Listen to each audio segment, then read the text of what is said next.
She mistakenly sang the forgotten Luna hymn. Every wolf in the kingdom howled and knelt before her. The streets were empty, save for the occasional owl or the distant clatter of a lone guard.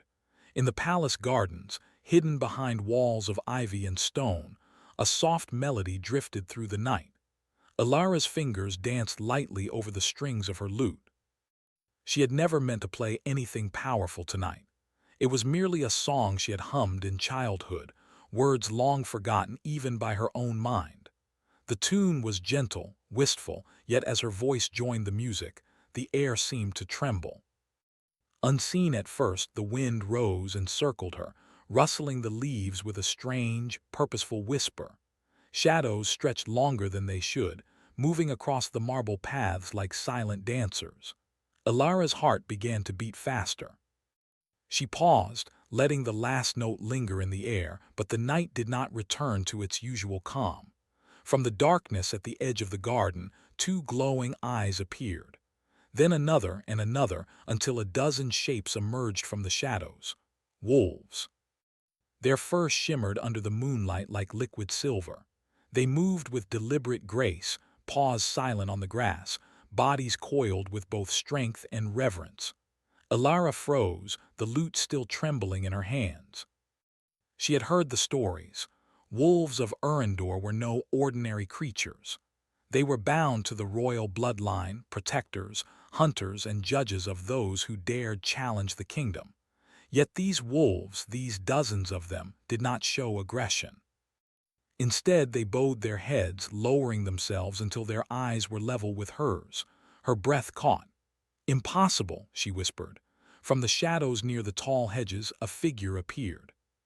Prince Kale, heir to the throne, his long cloak brushing the grass, eyes sharp with suspicion. He was known throughout the kingdom for his quiet command over the wolves. Yet tonight, even he did not move forward. His mouth opened, closed, and he finally said, "How?" Alara shook her head, unsure herself. I don't know, I only sang a song." Her voice was barely audible. Kale's gaze narrowed. "That song is forbidden, forgotten, you should not even know it." Alara frowned. I think I do. It was in my dreams once. I didn't know it was real." The wolves shifted, circling around her, ears pricked, bodies tense yet obedient. Their low, synchronized growls resonated with something deep in the stone beneath their paws. Alara's chest tightened. Something ancient, powerful, and dangerous stirred in the garden, something that had not awakened in centuries. Kale stepped closer, his eyes scanning the creatures, then returning to her. "You've sung the Luna hymn," he said quietly, almost to himself. "The song of the moon priestess, the one who controlled the wolves." Alara's heart skipped. I didn't mean to, I didn't know." The prince's expression hardened. "Intent does not matter. The magic of the hymn responds to the soul, not the will. You've awakened it." A shiver ran down her spine. She had always known her life was different, marked by odd dreams, strange feelings, and a loneliness she could not explain. But she had never imagined she would hold such power. And now, before her, the creatures of legend kneeled, watching her every movement as if she were a queen who had returned from the stars. Kale's hand rested lightly on the hilt of his sword, but he did not reach for it. Instead, he studied her, weighing her against the impossible circumstances. "You must come with me," he said, voice firm yet careful. "The court must see this, must understand what you have done." Alara's knees weakened. I can't control them." He shook his head slowly. "Then we must find a way, or the kingdom will be destroyed." The wolves stirred at his words, their growls rising in low harmony. The air felt thick with warning, a threat not just to her, but to all who lived under Urindor's silver towers. Alara's lute slipped from her fingers, landing on the grass with a soft thud. She pressed her palms against her face, afraid to meet their glowing eyes, afraid to meet Kale's piercing gaze. "You must understand," Kale said, voice softening slightly. "They kneel because they recognize the blood of the old priestess. They obey not your command, but your soul. They will protect you, but they will also follow the path of the prophecy, whatever that may be." "Prophecy?" Alara's voice was barely a whisper. Kale's jaw tightened. Yes, centuries ago it was said that a child of the moon would either save the kingdom or bring its doom, and now, his eyes softened as they met hers. Now perhaps the prophecy begins again. The thought made her head spin. A child of the moon. She was no child, yet the power within her felt new, unshaped, frightening. The wolves watched her, some shifting closer, noses twitching as if smelling the secret in her blood. She could feel their loyalty, their awareness, their strange and ancient intelligence. Alara turned her gaze to Kale, confusion and fear fighting for dominance in her chest. "Why are you helping me?" she asked. Kale hesitated. "Because no one else can. And perhaps because I want to know who you are." The honesty in his voice was dangerous. It made her heart ache, though she did not know why.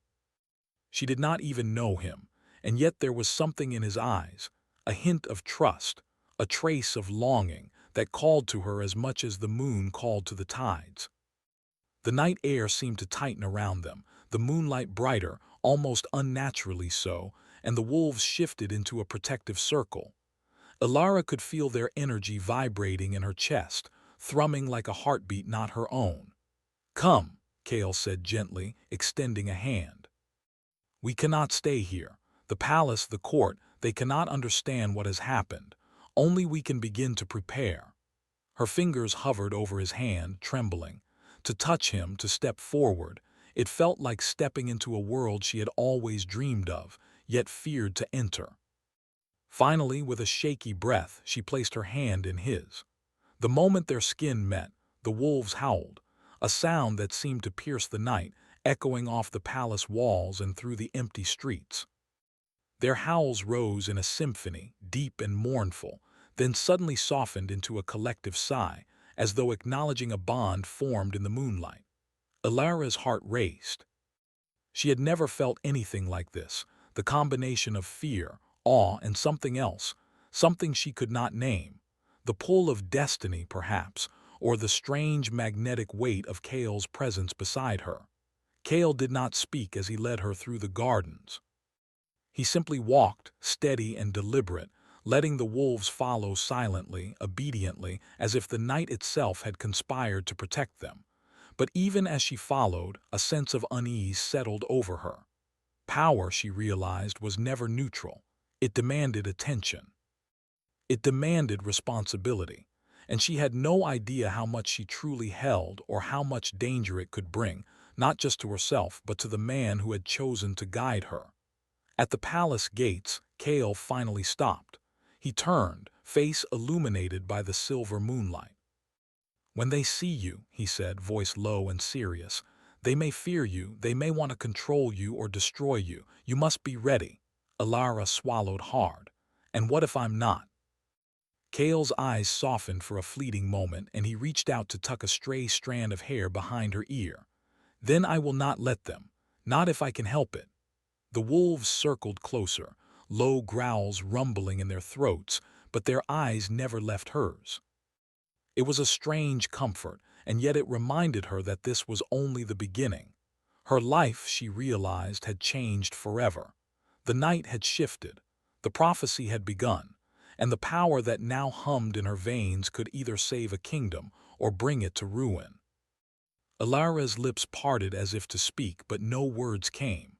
All she could do was stare at the moon, at the glowing eyes of the wolves, at the prince who had become her unexpected protector, and wonder what path lay ahead. The air was alive with magic. The world held its breath. And in that moment, she knew, deep in her soul, that nothing would ever be the same again. The palace was quiet when Alara entered, but not peaceful. Marble floors reflected the moonlight like frozen rivers, and shadows clung to the corners of the halls as if listening. Every step she took echoed, reminding her that she had crossed a threshold from ordinary life into something far older and stranger than she had ever imagined. Prince Kale guided her through the corridors, his cloak brushing softly against the floor. The wolves followed silently behind, their golden eyes glinting in the dim light. Some of the servants peeked from behind tall columns, but none dared approach. Whispers had begun already, rumors of a girl who could command the wolves with nothing but a song. "Where are we going?" Alara asked, her voice barely above a whisper. "To the council chamber," Kale said, his tone steady, almost commanding though gentle. "You need to be seen, you need to be understood, and you need to learn." Alara looked at him, hesitant. "Learn? About what?" Kale's eyes flicked to her, a shadow of something unreadable passing across his face. "About your power, about control, about the wolves and about yourself." Her chest tightened. The weight of the prophecy, the weight of the wolves kneeling before her, pressed down on her shoulders. She had never wanted power. She had only wanted to play music, to lose herself in melodies. And yet here she was, caught in something much older and far more dangerous than a simple song. When they reached the council chamber, Kale pushed open the massive doors. The room was long and tall, filled with banners, gilded chairs, and a wide table where the king, the queen, and the royal advisors had gathered. Their eyes widened at the sight of the wolves, their expressions a mixture of awe and fear.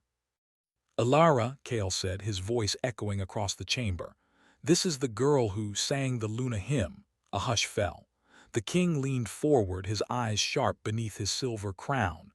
"The Luna hymn," he repeated. "You are speaking of the song of the moon priestess, lost for centuries. Do you understand what this means?" Alara swallowed. I didn't mean to, I only sang."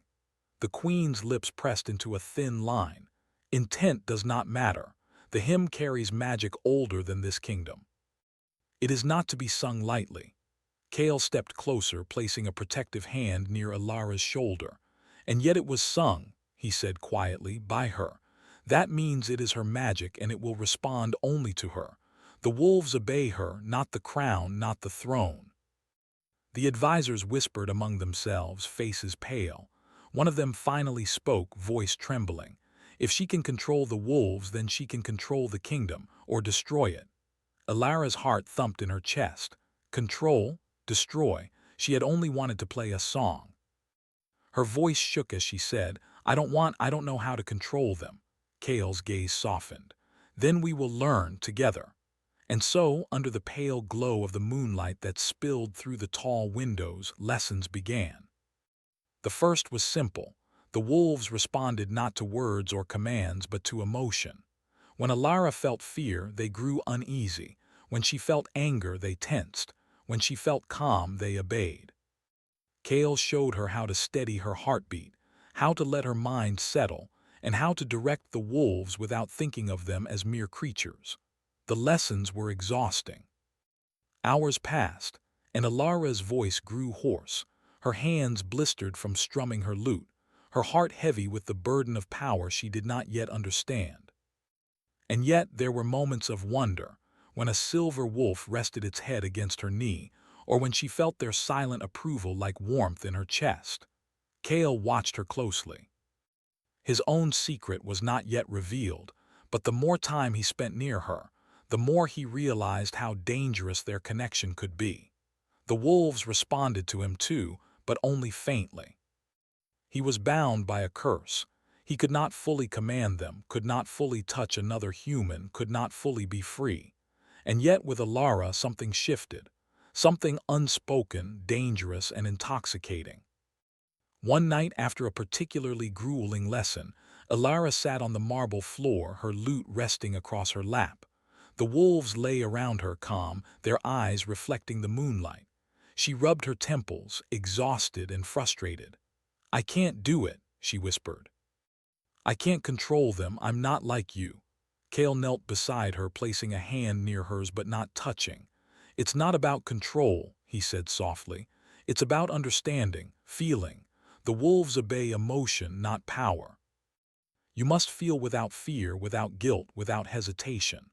"I'm afraid," she admitted, tears welling in her eyes. "Afraid of hurting them, afraid of hurting you, afraid of what I am." Kale's gaze softened, and for a moment vulnerability passed through his eyes. "I am afraid too," he confessed. "But together, perhaps we can learn what this means. Perhaps together we can find a way to protect the kingdom and ourselves." Their hands brushed, a fleeting touch that sent shivers up her spine, It was forbidden, dangerous, and yet comforting. Alara realized that her heart was no longer hers alone. She cared for him in ways she did not yet understand. And Kale, for his part, felt the same tug of something more than duty, something more than curiosity. Days passed, and the bond between them grew. She began to sense his moods, to anticipate his movements, to feel his presence even when he was not near. And he, too, found himself drawn to her laughter, to her determination, to the way her eyes lit up when the wolves responded to her guidance. But not everything was peaceful. The council remained wary. The whispers of prophecy grew louder. "The child of the moon," they muttered, "the kingdom's savior or its doom." Alara felt the weight of their expectations pressing down on her. She had only ever wanted to live quietly, to play her music in the gardens, to dream under the stars. Yet now, every note she sang, every breath she took, seemed tied to the fate of an entire kingdom. One night as they practiced in the gardens again, Kale paused and looked at her intently. "There is something you must know," he said, voice low, "something about me." Alara tilted her head. "What is it?" He hesitated, then sighed. "I am bound to the wolves by a curse. I cannot touch another human without causing harm. That is why I have always been alone, why I have kept my distance. But with you," his voice faltered, then steadied. "With you, something changes, but it is dangerous. You must understand that." Alara's heart clenched. I don't care. I don't want you to be alone anymore. I trust you." Kale's eyes softened, but the tension remained. He reached out, hesitated, then withdrew. "Trust is dangerous," he said softly, "especially with power like yours, and especially with what the prophecy might demand." The moon rose higher, silver and cold. The wolves stirred, sensing the unspoken connection, their ears pricked, their eyes glowing faintly. Alara could feel the energy in the air, raw and alive. She closed her eyes, letting it wash over her. And then a howl broke the stillness of the night, deep, mournful, and full of warning.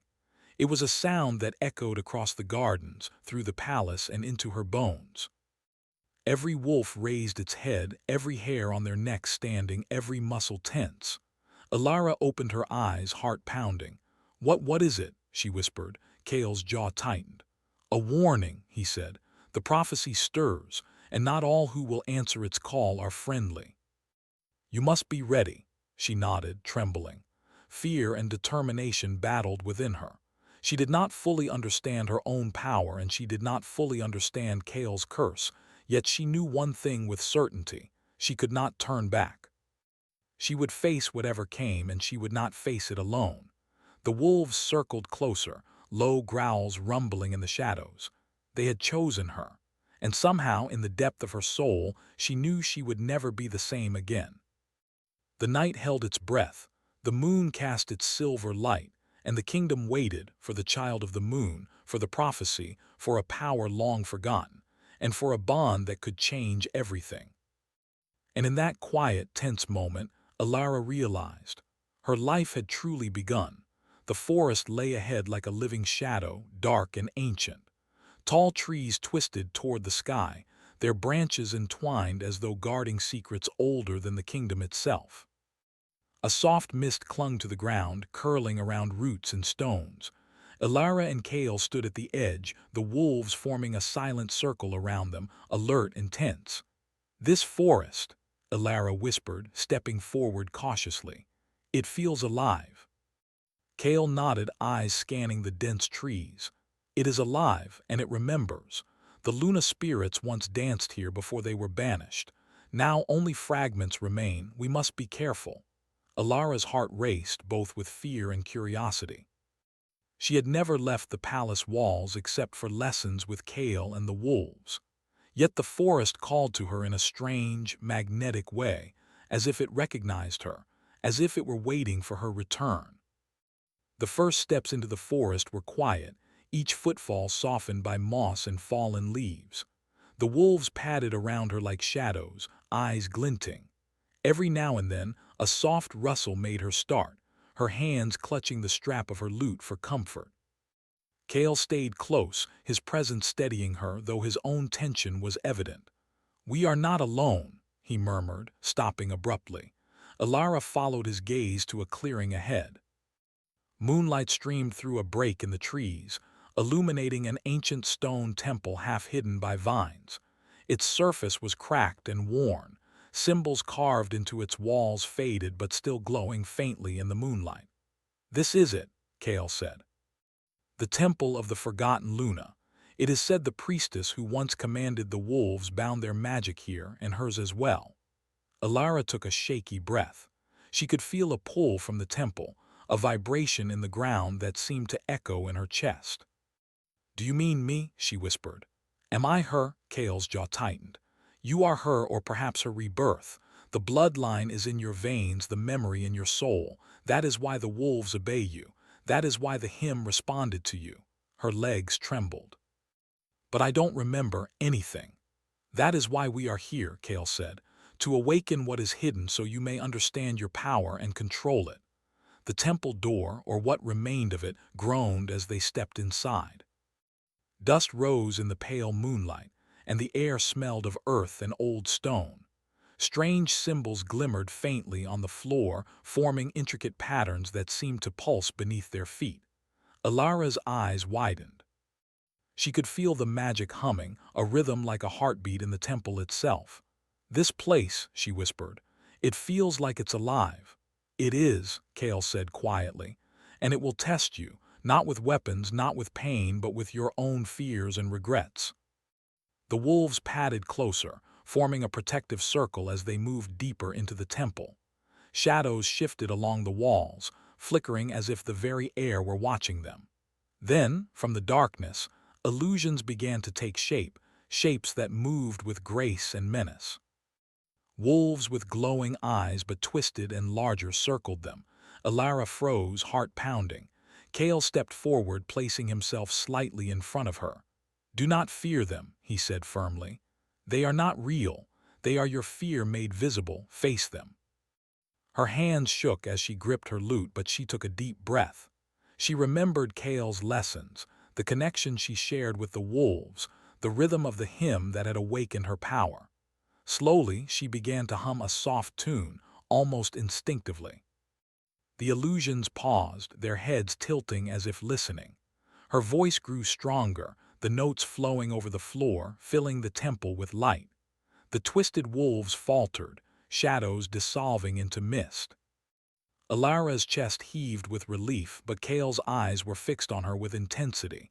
"You are stronger than you think," he murmured. "But there is more, deeper than this." They pressed forward into the temple's heart.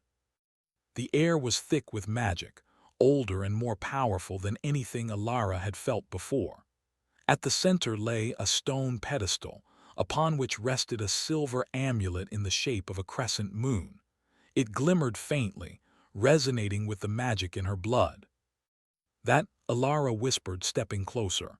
"It's calling me." Kale's expression darkened. "The amulet is bound to the priestess's soul. If you touch it, you may awaken memories, fragments of her life, her choices, and her regrets. Are you ready?" Alara hesitated, fear and curiosity warring inside her.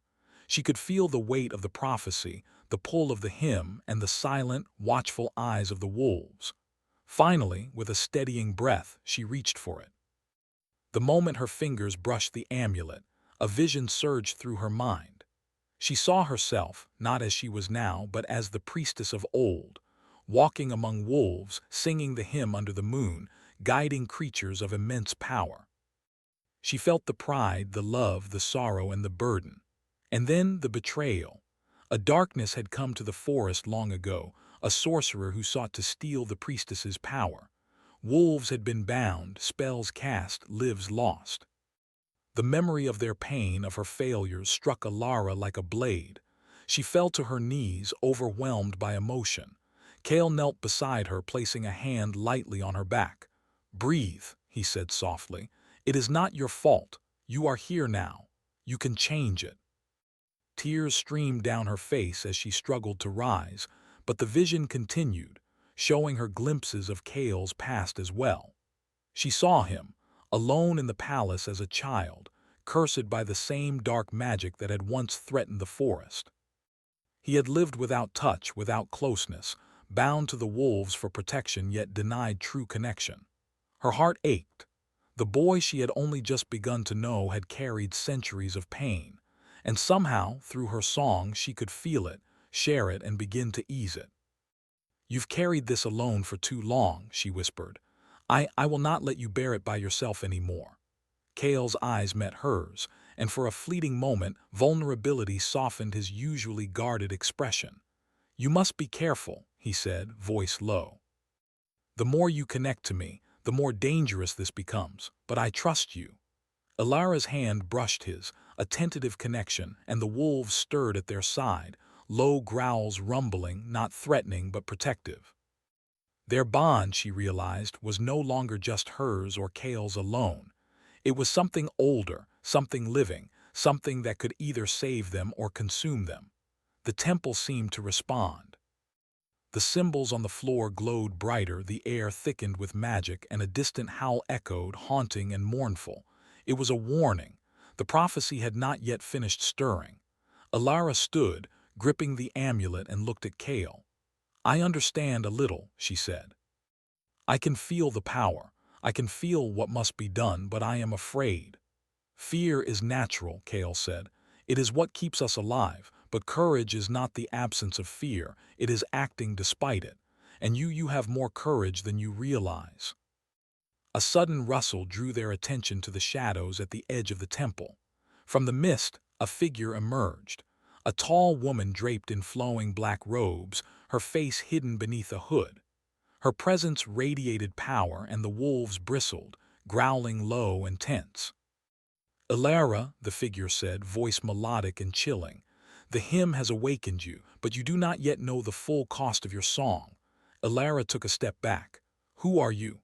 "I am the guardian of the forgotten," the woman replied. "I have watched over this forest and the remnants of the priestess's power. You carry her soul within you, yet you are untested. Your choices will shape not just this kingdom, but the balance of magic itself." Kale's hand rested lightly near Ilara's shoulder. "Do not fear her," he whispered. "We face her together."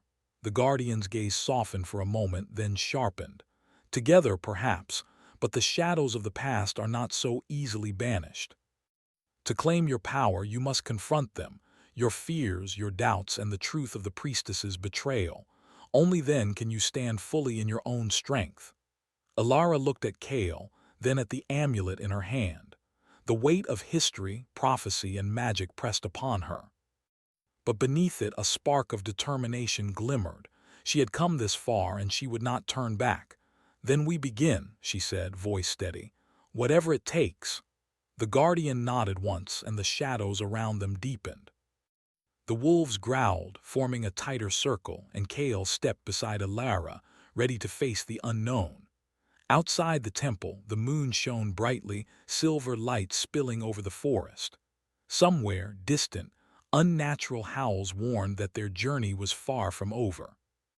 The prophecy was awakening, the power was alive, and Ilara, she was no longer just a girl who sang, she was the priestess reborn. Together, they stepped deeper into the shadows of the forgotten, hearts bound by courage, fear, and something more, something that neither fully understood but both felt.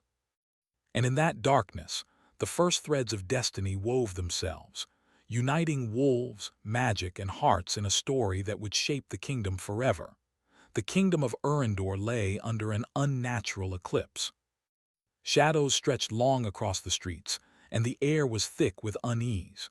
Rumors of a girl who had sung the Luna hymn spread like wildfire, reaching every corner of the palace.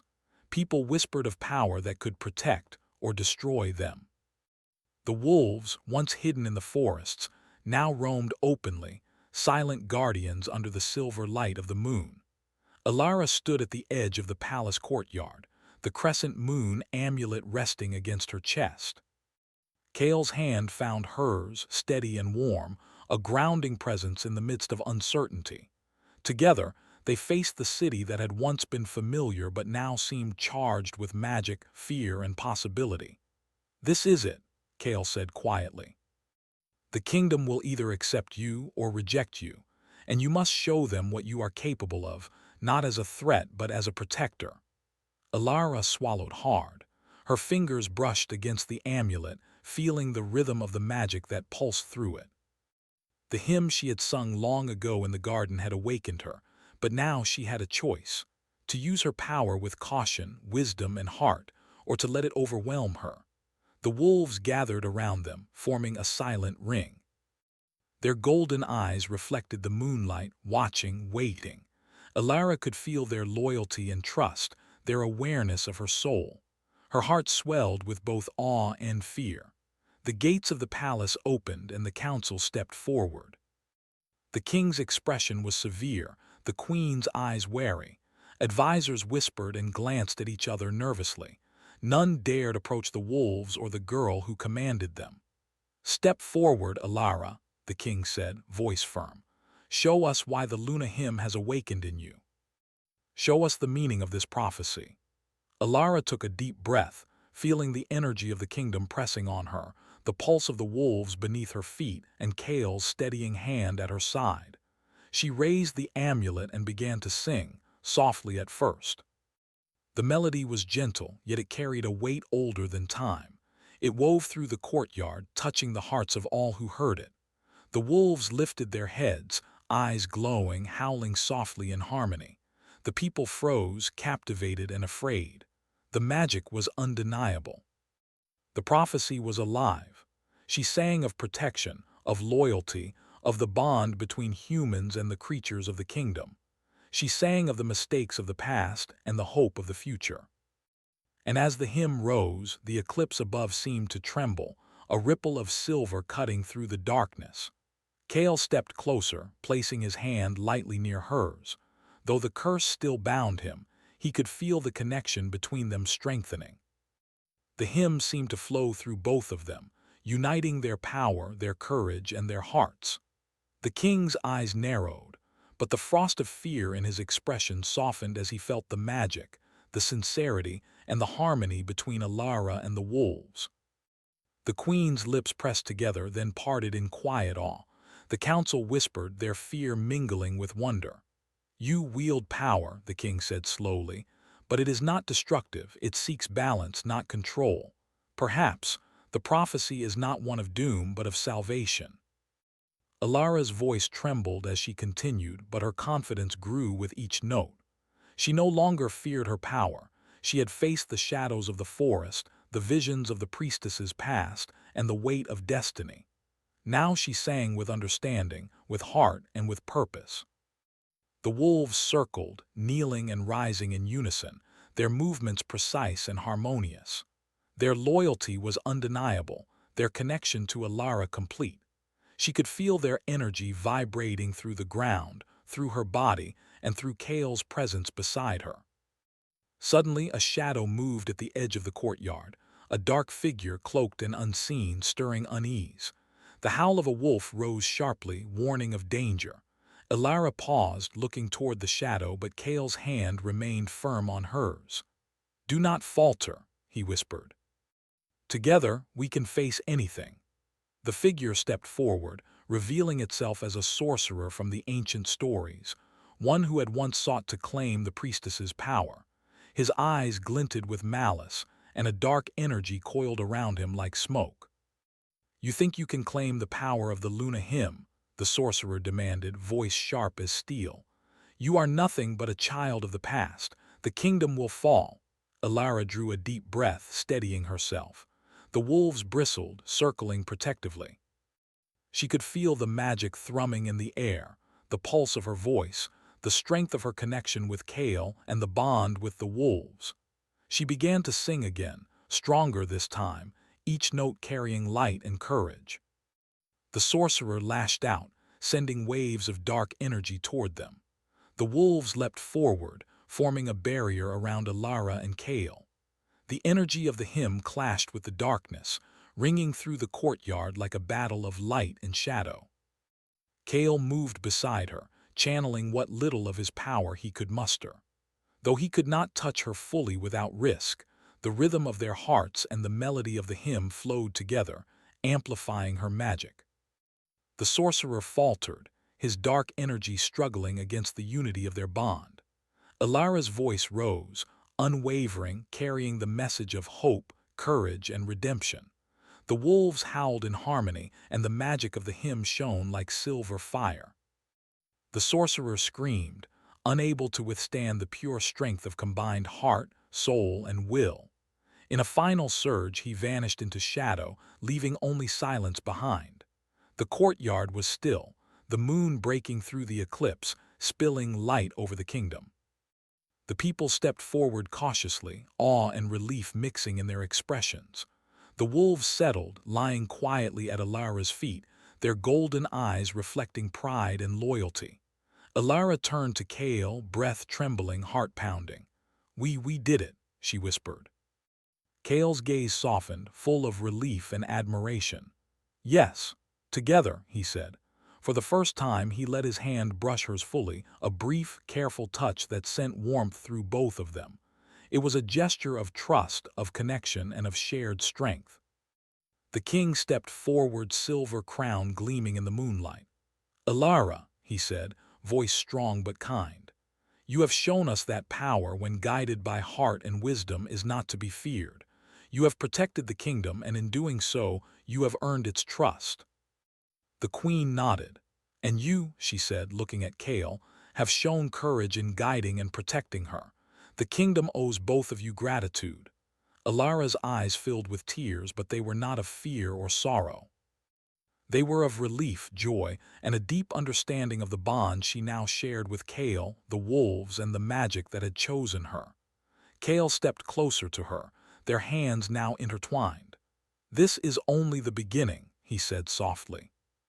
"The prophecy may have awakened, but the story is ours to write." Ilara nodded, looking at the wolves who had kneeled and howled, who had protected and guided her through darkness.